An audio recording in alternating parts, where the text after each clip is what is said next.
네, 이 귀중한 자리에 초대해 주셔서 진심으로 감사드립니다.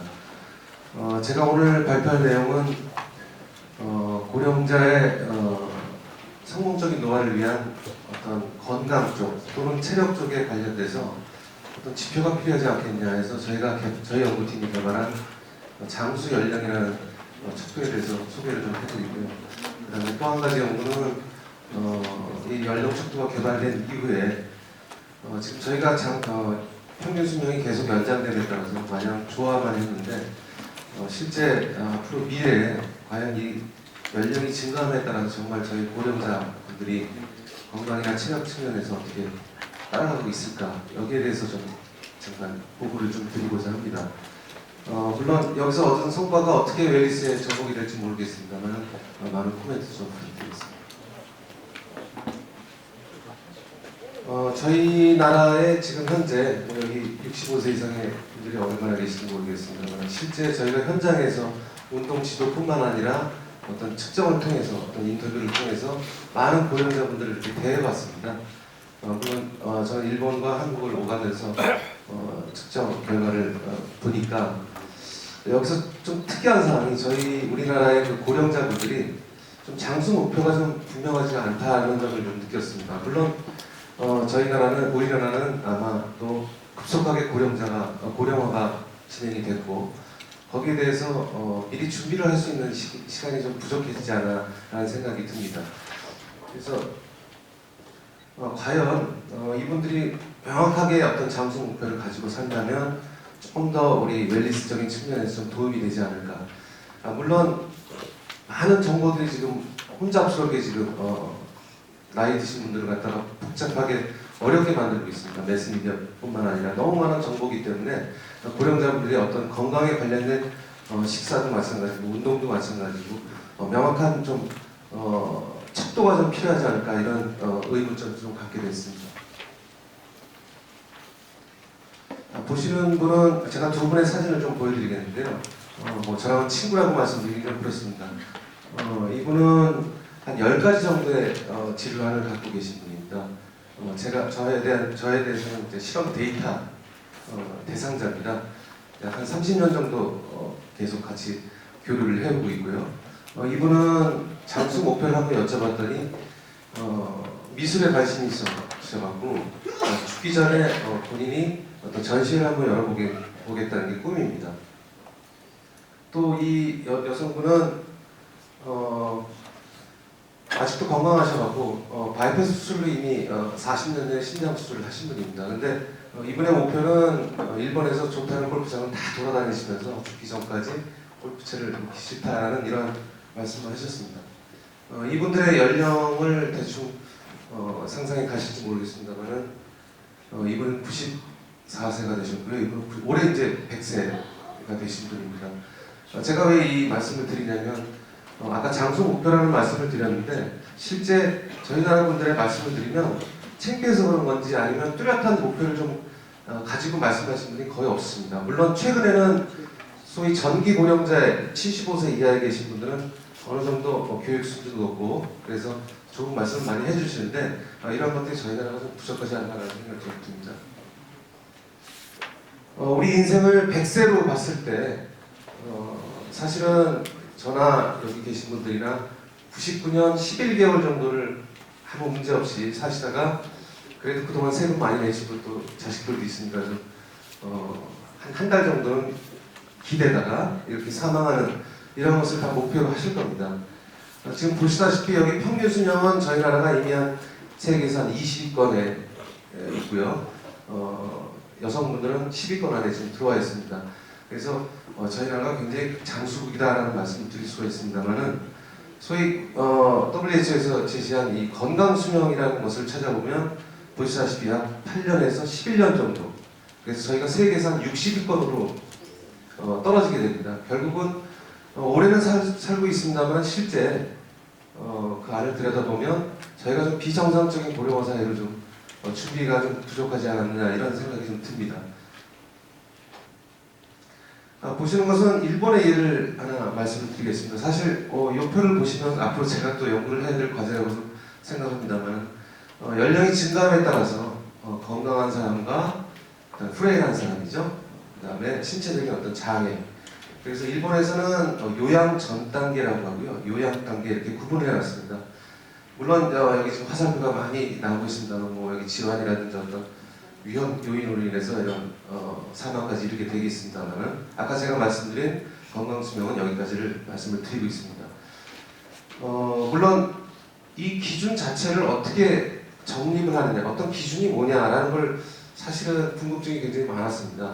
근데 저희 나라에서 지금 많은 세금이 사용되고 있습니다만, 실제 노인분들이 신체 기능적인 측면을 정확하게 판단을 해서 이런 분들한테 더 예산을 투입한다든지 이런 기준 자체가 조금 더 명확하게 좀 연구가 되어야 되지 않겠느냐, 에비던스를 좀 더 만들어야 되지 않겠느냐는 생각이 좀 들고 있습니다.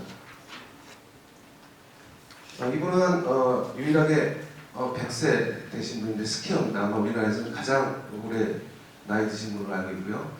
우리 신체 펑션적인 측면, 기능적인 측면을 한번 알아보면 젊은 연령에서 연령이 증가함에 따라서 점차 쇠퇴해서 나중에 사망까지 이르게 되는 이러한 것을 알 수 있습니다. 하지만 저희가 의료의 발달이라든지 과학 문명의 발달, 그리고 교육 수준의 발달로 인해서 이런 체력 수준을 갖다가 조금 더 연장을 시켜서 수명을 연장시키는, 물론 여기 끄트머리 이렇게 뻗어 나오는 거는 굉장히 저희가 지향해야 될 부분입니다만은, 결국은 모든 연구 분야에서 저희 스포츠 과학뿐만 아니라 의료, 심리, 영양 모든 분야에서 우리가 목표로 하는 지점은 결국 여기가 다 같다고 생각을 하고 있습니다.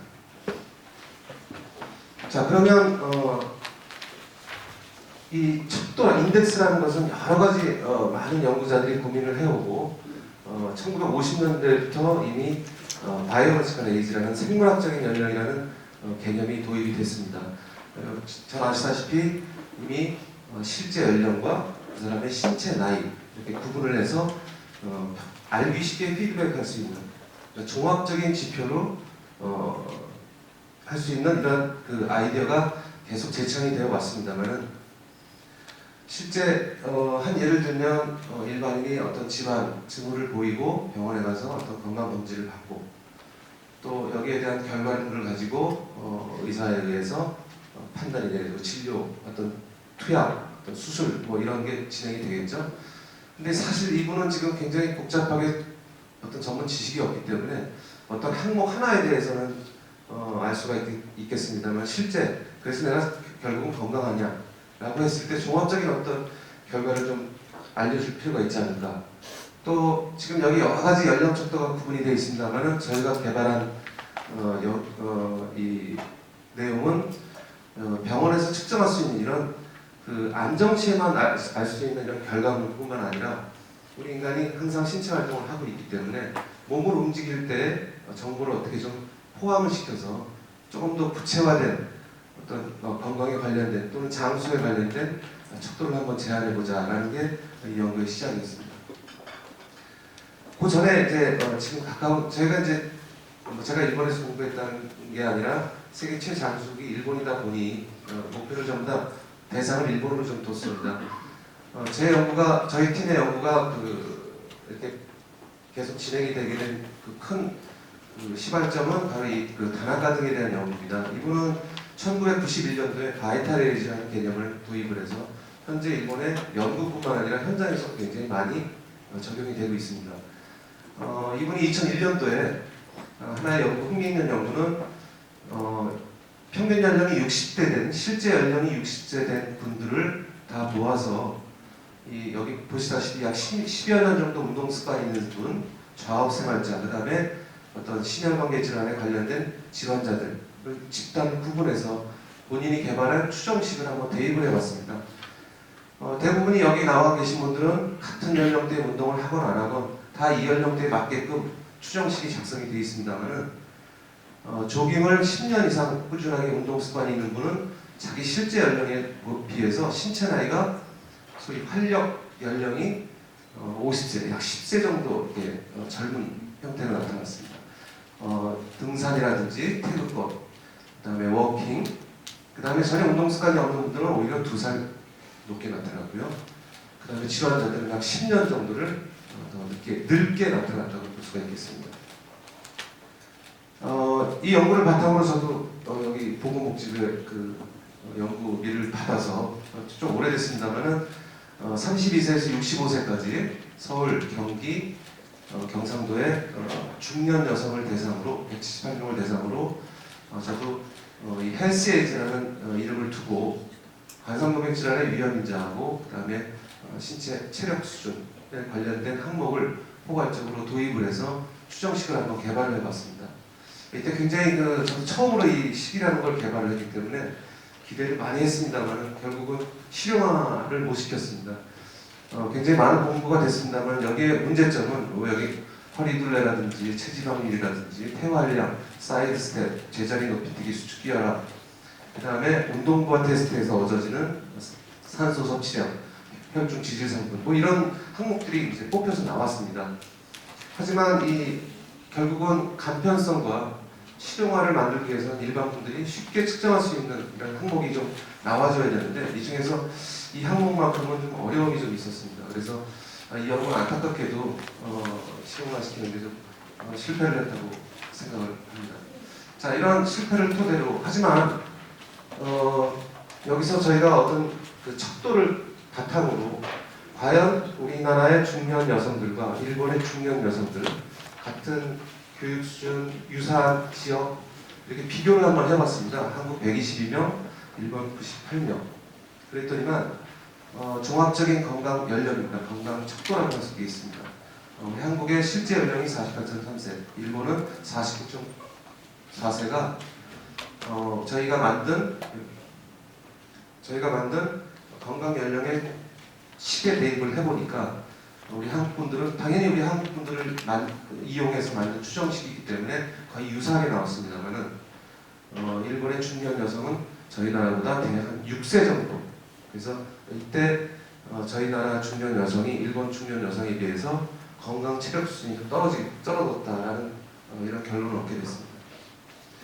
자, 그래서 장수 연령은 이런 선행 연구를 바탕으로 고령자한테 과연 장수 연령이라는 척도를 개발하기 위해서 노화에 관련된 또는 고령자가 노화가 진행 속도가 빠르게 되는 것은 어떤 질환의 유무도 있기 때문에 질병의 어떤 위험 인자로 해당이 되는 이런 항목들을 총 42개 항목을 토대로 작성을 해봤습니다. 주요 항목은 아까 말씀드린 대로 질병에 관련된, 에이징에 관련된 이런 항목들입니다. 혈중 지질 성분부터 호흡순환 기능부터 그다음에 운동 시에 나타나는 어떤 생리학적인 반응 이런 항목들을 사용을 했습니다. 자, 그 전에 제가 이제 고령자가 생각하는 체력이라는 것이 지금 젊은 분들, 65세 이하에 있는 젊은 분들이 생각하는 체력은 전혀 개념이 틀립니다. 이미 고령자들이 저희가 생각하는 어떤 기능적인 체력이라는 측면은 여기 나와 있는 것처럼 소위 자립할 수 있는, 자립하는 데 필요한 이러한 체력 요소를 선정을 했습니다. 기본은 ADL이라는 측면에서 본 거고요. 여기 예를 들어서 걷는다든지 일어선다든지 어떤 자세를 변환한다든지 이런 삶을 유지하기 위해서 고령자가 필요한 신체적인 기능 이렇게 정의를 내렸고요. 연령이 아까도 말씀드렸지만 연령이 증가함에 따라서 신체 기능이 저하되고요. 신체 기능이 저하되면 당연히 이동 능력이 감소가 되고요. 또 이동 능력이 감소되면 자립도 또는 자립 수준이 떨어질 수밖에 없습니다. 물론 거꾸로도 마찬가지입니다. 자립 수준이 떨어지게 되면 그만큼 신체 활동량이 줄어들고 거기에 따라서 신체 기능 이런 악순환이 계속되는 게 고령자의 신체적인 특성이라고 할 수 있습니다. 1998년도에 이노우에라는 학자가 참 재밌는 연구를 소개를 했습니다. 저희가 말씀드린 이러한 고령자의 신체적 기능을 평가를 함으로 인해서 앞으로 다가올 병상 생활이라든지 아니면 고령자의 어떤 신체적인 어떤 상해 이런 걸 예측을 할 수 있다라는 굉장히 귀중한 연구를 보고했습니다. 이게 저에 있어서는 가설이라고 할 수 있겠습니다. 지금부터 간단하게 이게 측정 항목을 소개를 해드리겠습니다. 사실은 이 항목을 측정함으로 인해서 고령자들이 과연 이 측정이 즐겁고 안전하고 또 돈이 들면 안 되고 언제 어디서든지 가능하고 또 재현성과 타당성이 높아야 되고 이렇게 그 테스트 배터리라는 어떤 체력 요소를 개발하는 데 있어서는 굉장히 어려움이 많습니다. 많은 시행착오가 필요합니다. 하지만 지금 말씀드린 것은 가장 기초로 하는 동작과 그 다음에 기초로 한다는 동작은 혼자 자립해서 숟가락질을 할 수 있다든지 대소변을 볼 수 있다든지 고추장 뚜껑을 열 수 있다든지 뭐 이런 아주 일상 기본 동작 소위 그걸 1차적 동작이라고 정의했고요. 2차적 동작은 뭐 교통수단을 이용한다든지 아니면 뭐 시장 가서 고동 한 마리 사서 갖고 올 수 있다든지 뭐 이런 아주 뭐랄까요 삶을 유지하는데 조금이라도 삶의 질에 영향이 되는 나아가서는 직업을 영위할 수 있는 뭐 이런 동작으로 구분이 되고 있습니다. 요거는 이동 능력이고요. 팔자보행이라고 명명을 해서 여기서 시작하면 팔자를 뛰지 않고 2번을 걸어오는 시간을 측정을 했습니다. 이거는 미국에서도 개발이 되어 있는 상황이고요. 그대로 원래 이 하지의 이동 능력, 특히 나이 드신 분들이 필요한 동작 중에 하지의 동작이 굉장히 중요하기 때문에 실내도 타당도를 위해서 이렇게 항목을 좀 늘려봤습니다. 5m 걷기가 있고요. 그 다음에 근력입니다. 뭐 소위 정적 근력이라고 표현하고 있습니다만 압력과 그 다음에 근치구력, 상지의 근치구력입니다. 지금 여성은 2kg, 남성은 3kg를 들고 하게 되어 있습니다. 근데 아령이 없으면 어떡하느냐? 이 페트병이나 모래를 넣고 무게를 맞춰서 측정을 어디서든지 할 수 있도록 30초 동안에 횟수를 기록을 했습니다. 다음은 하지의 근지구력입니다. 의자만 있으면 가능하죠. 초시계랑 가슴에 손을 얹고 30초 동안에 몇 회 가능한지. 그 다음에 이것도 전혀 뭐 돈이 들을 필요가 없죠. 벽만 있으면 벽에 기대서 무릎을 90도로 하고 얼마큼 버틸 수 있는지. 물론 안전면을 위해서 우리가 비계 같은 걸 이렇게 갖다가 측정을 하고 있습니다. 또한 여기 고령자분들한테는 낙상의 위험이 있기 때문에 평형성에 대해서 굉장히 고려를 많이 해야 됩니다.